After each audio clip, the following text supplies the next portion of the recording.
ঘৰত কোন কোন আছে? মা আছে, দেউতা আছে। মা দেউতা আছে। আচ্ছা, কোন ক্লাস পঢ়ি আছা? নৱম শ্ৰেণী। আৰু ৰোল নম্বৰ কিমান? 2। কি কি কৰিব বিচাৰা পঢ়া শুনা কৰি? IPS হৈছে। IPS হৈছে। তাই কাৰণে আচ্ছা কৰি।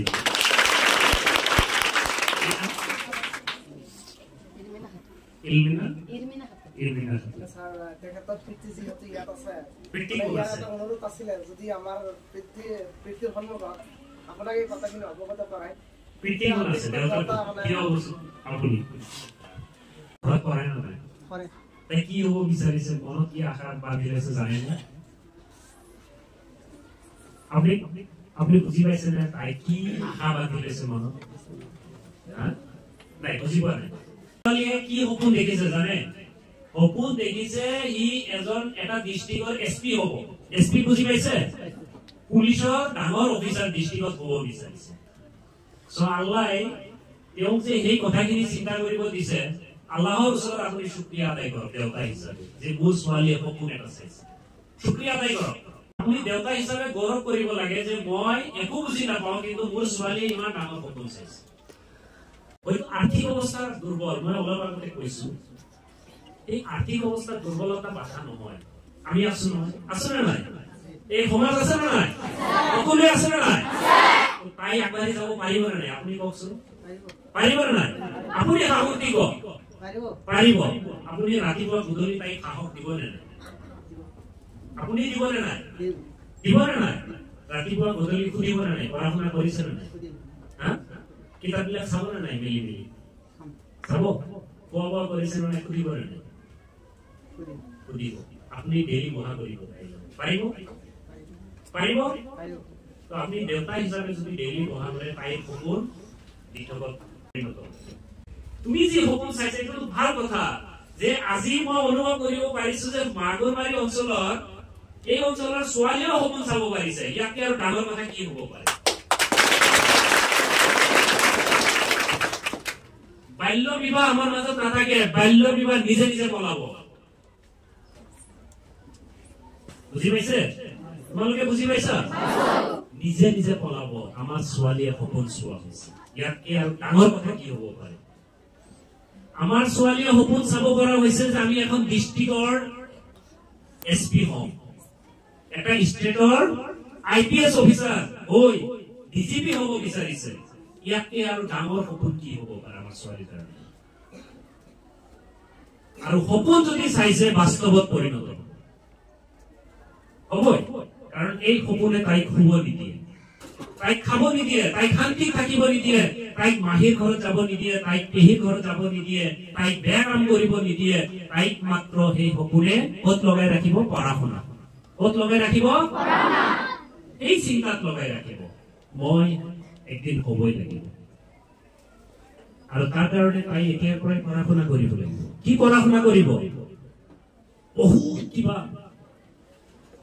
কিবা পঢ়া শুনা কৰিব নালাগে। যিখিনি পঢ়া শুনা কৰি আছে সেইখিনি ভালকে কৰিব লাগিব। কেনেকৈ? ভালকৈ, শুদ্ধকৈ, সঠিককৈ কৰিব লাগিব। নিয়ম অনুৱৰ্তিতা বজাই ৰাখিব লাগিব। ডেইলি ৰাতিপুৱা 4টা বজাত উঠি আল্লাহৰ নাম স্মৰণ কৰি লৈ নামাজ পঢ়ি লৈ মই পঢ়া শুনা আৰম্ভ কৰিম। বিদ্যালয়লৈ আহিম, বিদ্যালয়ত ছাৰে দিয়া কথাখিনি মই অনুসৰণ কৰিম, পঢ়িম, ঘৰত যাই আকৌ অধ্যয়ন কৰিম। না মই বেয়া কাম কৰো, না মই বেয়া চিন্তা কৰো।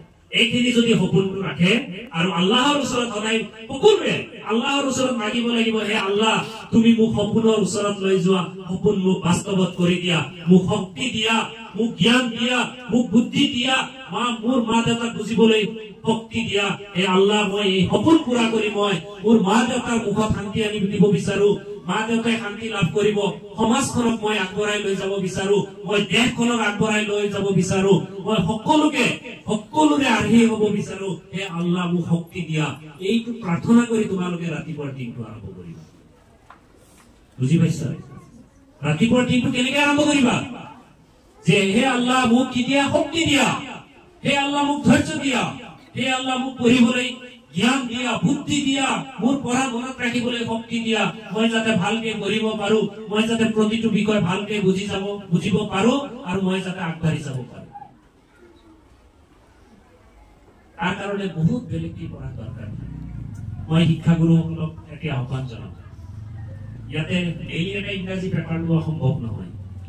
তাই প্ৰথম কথা ইংৰাজী ভকেবুলাৰী খুব ডেভেলপ কৰিব লাগিব। ইংৰাজী কমিউনিকেশ্যন স্কিল ডেভেলপ কৰিব লাগিব। এইটো ইছলামৰ এটা আদেশ আছে। হযৰত মুহাম্মদ সাল্লাল্লাহু আলাইহি সাল্লামৰ এইটো আদেশ আছিল। সাহাবীসকলক তেওঁ আদেশ দিছিলে মানুহৰ লগত যেতিয়া কথা পাতিব, কমিউনিকেশ্যন কৰিব, সৎ, নম্ৰ, ভদ্ৰ, সহজ সৰল ভাষা ব্যৱহাৰ কৰিব লাগিব। কমিউনিকেশ্যন স্কিলটো ভাল হ'ব লাগিব। কথা কম, বুজি পোৱাত বেছি গুৰুত্ব দিব লাগিব। ইংৰাজী ভাষাৰ ওপৰত বেছি গুৰুত্ব দিব লাগিব। ইংৰাজী ভাষাটো বহুত ভালকে বুজি পাব লাগিব। সাধাৰণ জ্ঞানৰ ওপৰত বেছিকে গুৰুত্ব দিব লাগিব। মই শিক্ষাগুৰুসকলক আহ্বান জনাওঁ, তাইক যাতে জিকে জেনেৰেল নলেজৰ কিতাপ কিছুমান দি দিয়ে, ইংৰাজী গ্ৰামাৰত বেছিকে গুৰুত্ব দিয়ে, আৰু IPS, IS, doctor, engineer, master, barrister যি হ'ব নাযাওক কিয়, এই হাই স্কুলৰ কোৰ্চখিনি কিন্তু ইম্পৰ্টেণ্ট। হাই স্কুলৰ কোৰ্চখিনি বহুত ইম্পৰ্টেণ্ট। তুমি যেহেতু 9ত পঢ়ি আছা, তুমি নিজৰ কোৰ্চখিনি খুব ভালকে অধ্যয়ন কৰা, গ্ৰামাৰৰ ওপৰত বেছি গুৰুত্ব দিয়া, আৰু ইংৰাজী বনাই লিখাৰ ওপৰত, মুখস্থ নহয়, লিখাৰ ওপৰত গুৰুত্ব দিয়া। ইনশাআল্লাহ তুমি কামিয়াব হ'ব পাৰিবা। আৰু সাধাৰণ জ্ঞানৰ কাৰণে কিছুমান কিতাপ আছে, এটা দুটা কিতাপ এতিয়াৰ পৰা পঢ়া আৰম্ভ কৰা। বাতৰি কাকতটো পঢ়া সম্ভৱ নহয় এতিয়া তোমাৰ কাৰণে, ইয়াতে যিহেতু বাতৰি কাকতটো নাপায়, তো তুমি এই বছৰ পাৰ হৈ যাও। ক্লাছ 10ৰ পৰা ইনশাআল্লাহ আমি আহিম। আমাৰ এটা ট্ৰাষ্টটো আছে, আমি যিমান পাৰো তোমাক সহযোগিতা কৰিম। ময়ো এইটো প্ৰতিশ্ৰুতি দিলো, আমিও বিচাৰিছো ভাল ল'ৰা ছোৱালী উঠি আহক, আমিও সহায় কৰিম। বহুত বেছি গুৰুত্ব দিবা ইংৰাজী কমিউনিকেশ্যন, লিখা, বনাই লিখা। ইনশাআল্লাহ তাই সাকসেস হ'ব পাৰিব। সো তাইৰ সপোন বাস্তৱ হওক, আল্লাহ ৰহম কৰক, এইটো কামনা কৰিছো। আৰু যদি আমি জীয়াই থাকো, আমি যদি তাইক একদিন পুলিচৰ পোছাকত, IPSৰ পোছাকত বা APSৰ পোছাকত দেখিব পাওঁ, ইয়াতকে আৰু আমাৰ ডাঙৰ কথা কিবা হ'ব জানো? এইকাৰণে বিদ্যালয় প্ৰধানক আহ্বান জনাম, তেওঁৰ কাৰণে যিমান পাৰে জিকে চিকে কিতাপ চিতাপৰ ব্যৱস্থা কৰি দিয়ক। তাই আগবাঢ়ি যোৱা মানে গৌৰৱ আপোনালোকৰ হ'ব, কাৰণ ভেটি আপোনালোকেহে বান্ধি দি আছে। Thank you. আৰু